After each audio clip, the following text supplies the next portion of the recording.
A very warm welcome to IDFC First Bank presents Leaders of Tomorrow Season 11. I'm Ritwika Gupta.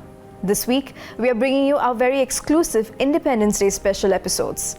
To kickstart this special week, we'll be first putting the spotlight on leaders who embody the spirit of Independence Day as they represent the determined pursuit of progress and self-reliance.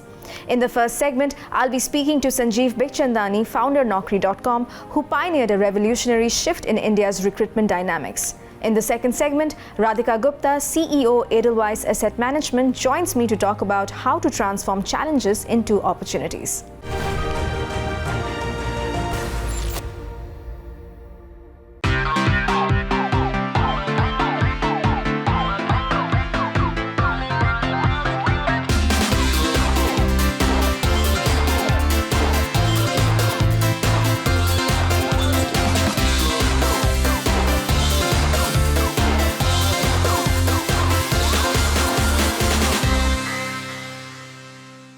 Sanjeev, thank you so much for joining us today. Thank you for inviting me. I want to kick this off by asking you to share the story behind your decision to leave your job at Horlicks and venture into the world of entrepreneurship. What inspired you to take that leap? So I had wanted to be an entrepreneur since I was very young, maybe 12 or 13 years old. Of course, coming from the background, a middle-class government officer's son, mom a homemaker, we were not brought up or trained or educated to become entrepreneurs. So it took me a long time to muster up the courage to actually not go for a salaried career, a career as a salaried corporate sector executive, but instead venture out on my own. But finally, I did it. In 1990, I quit my job and decided to become an entrepreneur. So it took some doing. Sanjeev, Naukri.com has been a game changer in the recruitment landscape of India. What were the major challenges you faced while setting up the platform, and how did you overcome them? So I think, first of all, we had thought of Naukri in 97 as one more small idea. For the first 7 years after quitting my job, I did 20 small things. This is the 21st small thing. At that time, there were only 14,000 internet accounts in the country. The extent of our ambition was that if we can get 1,000 companies every month to pay 500 rupees to list one job on the site, we'll be doing 5 lakh rupees a month of revenue, which was, and if you do this in about 3 years' time, it'll be a great achievement. So, we had no dreams or plans of revolutionizing stuff, of disrupting stuff. We just had a fuzzy kind of sales target 3 years out. And I think that helped us because, when you dream big and you act big too early, you tend to fail. So it's important to dream big but start small, which is what we did. And that worked for us. I think the initial problems were lack of capital, lack of infrastructure, low penetration of the internet, no market. And there weren't enough good technical people around with knowledge of programming for the internet. So a whole bunch of things. But the advantage was that we were early movers. There was no competition. And that really helped us. So Sanjeev, embracing the new is something that all aspiring entrepreneurs need to be open to, in terms of innovative ideas in today's rapidly evolving business landscape. Online job portals were relatively new in India when Naukri.com was launched. How did you convince employers and job seekers to embrace this new approach to job hunting and recruitment? Well, the truth is we didn't try very hard in the beginning. What we used to do was we used to get 29 newspapers from around the country into our office, every week. And we would take the appointment ads from there and rehash them in our own words, in our own data structure, and put them up on the website. What this did was it generated traffic because this is the one site you would go to and see all the jobs that were advertised anywhere in India. And once there was traffic, the advertisers who had attended the papers began to get response, but the covering letters would say that I saw your ad on Naukri. So the advertisers, the recruitment managers, got to hear about Naukri, not by us, not from us, from those who had applied.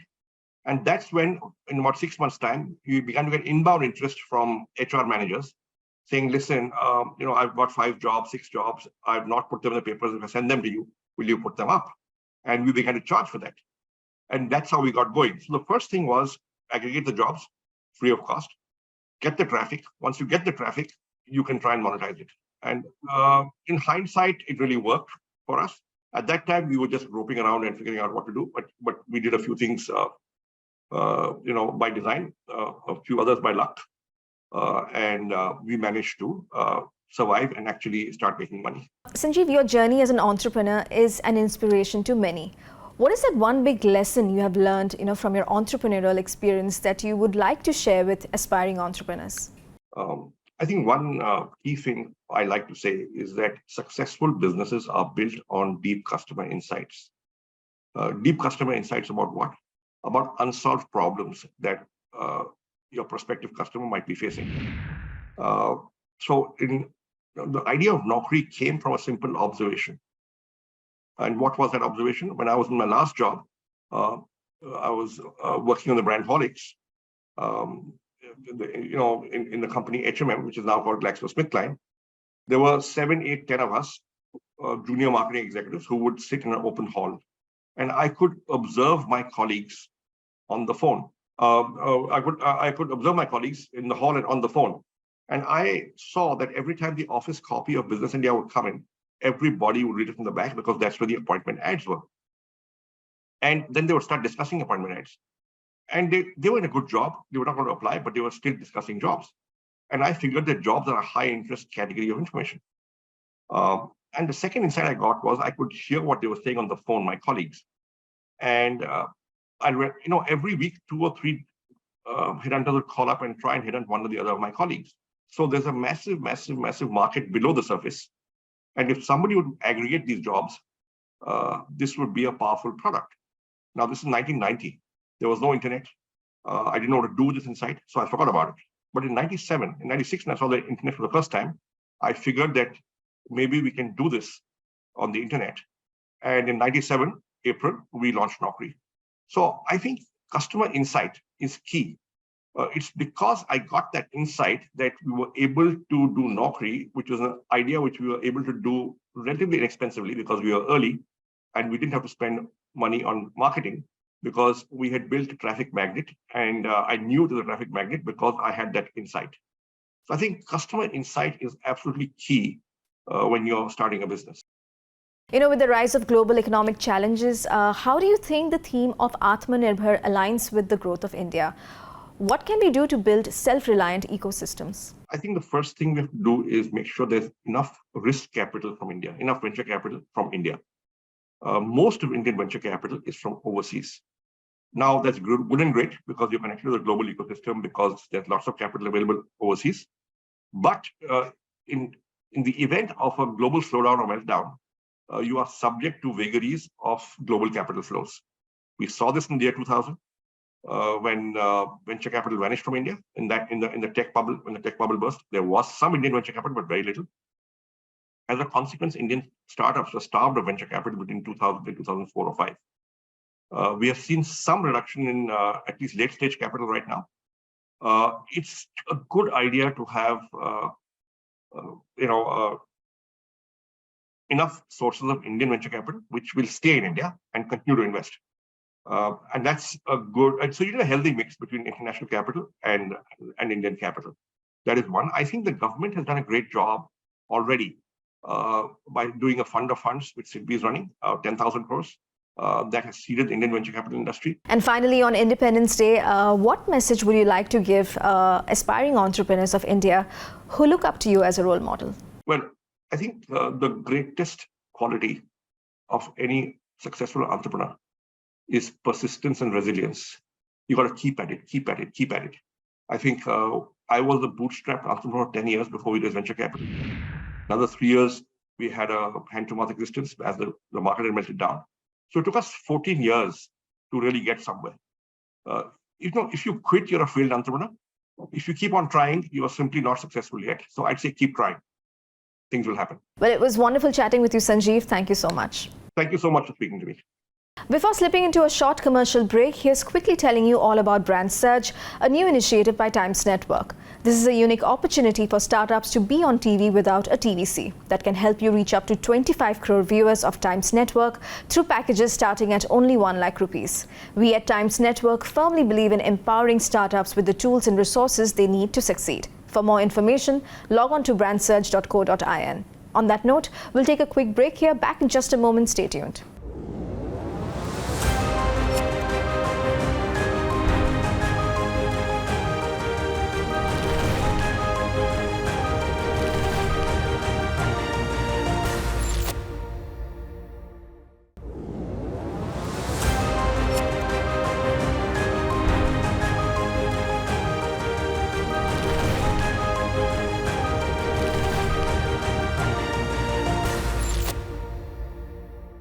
Welcome back. You're watching our Independence Day special on IDFC First Bank Presents Leaders of Tomorrow Season 11. In this segment, I chat with Radhika Gupta, whose leadership at Edelweiss Asset Management intertwines with India's Independence Day ethos, embodying the nation's march towards empowerment, self-reliance and progress. Listen in.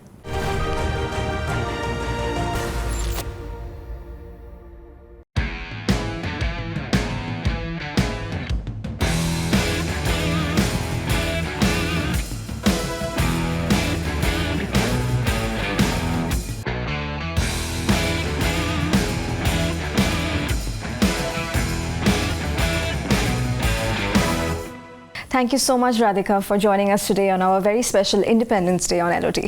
My pleasure. Thank you for having me. So, Radhika, as the CEO of Edelweiss Asset Management and India's first female CEO in this space, tell me, how do you view your role, in terms of encouraging other women, to take up leadership roles in this space? My perception of that question has changed over my career. In the early days, to be frank, because when you graduate from colleges, when you make your entry into the workforce, there are actually quite a few women. And so you don't think too much about this question. But as you rise, I think you realize, and I certainly have, that role modeling is a very powerful thing. Whether it is a successful female entrepreneur or whether it's a female CEO who's one of a few, I think role modeling can be very powerful. So there is a sense of responsibility. There's a sense of gratitude also that in a small way, through the things I say and do, perhaps you can influence or spread a positive message to this generation of girls in India. I always say perhaps the most rewarding part of what I do, and I'm also a young mother now, is when a young girl comes to me at an airport and says, "Oh, we read your post about work-life balance and making it work and going back to work and not giving up." And that kind of inspired us and our own thoughts about motherhood and work. Yeah. So I think those moments are incredible. And there is a sense of responsibility and there's a tremendous sense of gratitude. Wonderful. As India is making strides towards a $1 trillion economy, what do you think is going to be the role of the financial services industry in this growth trajectory? The financial services industry in any economy is the pillar for growth. It finally powers economic growth across the board. And I think India is very fortunate to have, in part thanks to our institutions and leadership, and in large part thanks to our regulators, a very stable financial system. Whether you look at our banking system today, which I think has gone through the worst of times and now is at our strongest, at a stage when India is taking that next step, or our capital markets. I think the fact I come from capital markets and from mutual funds, domestic ownership of our markets has grown. Right. Today, India has almost a $2 billion, 15,000 crore SIP book of discretionary retail savings that are holding up our markets and that are actually, in some way insulating our markets from foreign activity. So I think the financial sector plays a very important role in multiple aspects of economic growth. Right. You also pioneered the domestic hedge fund, and if you could, take us through the story behind it, and also what kind of impact has it had on the investment landscape? So when I moved back to India in 2009, and I guess one of the exciting parts of not building in a country like US but building in India is you can do these things. AIF regulations were not out, which if AIF regulations finally gave way for domestic hedge funds, private equity funds, venture capital funds had existed, but domestic hedge funds came out of that. I was 24 when we had started Forefront Capital. A few years later, when AIF regulations came out, we happened to be the first one that received a registration. I think more excitingly, we also got the opportunity to engage very closely with the regulator in what was the drafting of those regulations. And I do remember at that point, alternatives was a very niche word. Right. Amidst India's rapidly evolving economy, there's a lot of foreign interest in the country. Foreign investors are seeing a lot of opportunities here. Do you believe this is the right time to invest in India? I think someone quoted this to me. India is becoming a little bit indispensable now. And when we talk to global investors, which we also do, I think there is more interest and more intent. So interest has always been there, but there's always been a little bit of an element of skepticism. I think the intent is stronger than ever before for multiple parts. One, I think India has become a sizable economy. Among the rest of the world, it continues to be the fastest growing major economy, so it's almost an oasis. India is not a single sector story, which I think is very powerful. So it's not a commodity play, it's not a manufacturing play. I say there's a story in IT, there's a story in healthcare, there's a story in manufacturing. Wherever you look, there is a story. And I think in the India of today, top-down policy and bottom-up, what the private sector want, are really coming together well. And that's why you're seeing the global interest. Right. Radhika, our show is also watched by a lot of entrepreneurs. What would your advice be to them in terms of managing investment strategies and also, eyeing growth, long-term growth, sustainable growth at scale? So I've been an entrepreneur. I started my stint in India as an entrepreneur. And, before I answer the question on investment, I must say that perhaps the sign and the real sign of a new India is the fact that in my father's generation, when you wanted to start off, your primary first choice was a permanent job, because we grew up in an India of scarcity. Right. And in mine, it was perhaps working in the corporate sector. Today, entrepreneurship has become mainstream. So I don't think there's been a better time to be an entrepreneur. And entrepreneurship is not contingent on being in a big metro or coming from a certain kind of background. That said, I should say, when I give investment advice, entrepreneurship is a hard, uncertain journey. And when you make the decision to be an entrepreneur, think about the financial implications for yourself and for your family, because there could be a considerable period of time where you don't have an income and earnings, and you don't want that to cause stress that takes your energy away from your primary business. So ideally, if you have an investment nest egg, it's good to have that in place. It's good to have a conversation with your family about monthly cash flows and how you will make that process work till you can start taking a salary, because it often takes a lot longer. If there are any lifestyle changes, what those mean. And it's good to make sure your investments are highly liquid and to a certain extent a little bit conservative, so that if you have a need for income, you can take it out. Right. So Radhika, we are having this conversation as part of our Independence Day special. I am keen to understand, what is your definition of financial independence for the working professionals of today? So it's a little different from what people think it is. I think when people talk about financial independence, they say, I want to retire at 30, I want to retire at 40. I don't believe anyone retires at 30 and 40. India is too exciting for you to retire at 30, and most of us are too energetic to do that. Yeah. But financial independence, I think, means the ability to take decisions for yourself without feeling financially stressed. So to have enough money in the bank, whatever that it is, and it may be different for you and me, so that your decisions are not driven by financial stress or duress. That's what financial independence means. And it can be different amounts at different stages for different people. I also think financial independence, because, while I represent the mutual fund industry, an NAV can't give you happiness beyond a point in time, right? An NAV has to have a purpose. You can't live in a mutual fund, right? You can gift a mutual fund. You can't carry a mutual fund. You can't wear a mutual fund. So money has a purpose. So financial independence is also using money and investments to make life better, to live a better life than the previous generation, to make dreams of your family come true, of your loved ones come true for yourself. That's what financial independence means. So speaking about the mutual fund industry, tell me what role has digitization and technology played, over the last few years especially? I think it has changed the game because it has made mutual funds more accessible.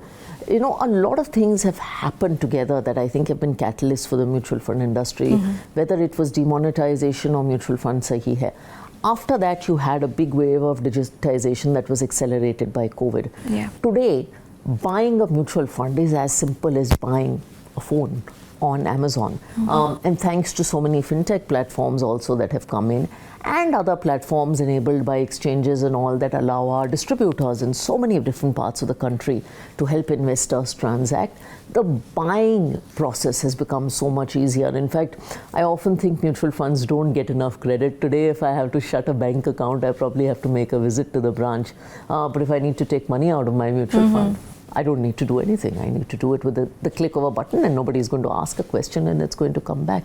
So digitization has made mutual funds accessible, convenient, and also more democratic for young brands like ours. And as we wrap up this interview, tell me, what would your advice be to the entrepreneurs, the leaders, especially women who are seeking to make a career or build a business, in the financial industry in India today?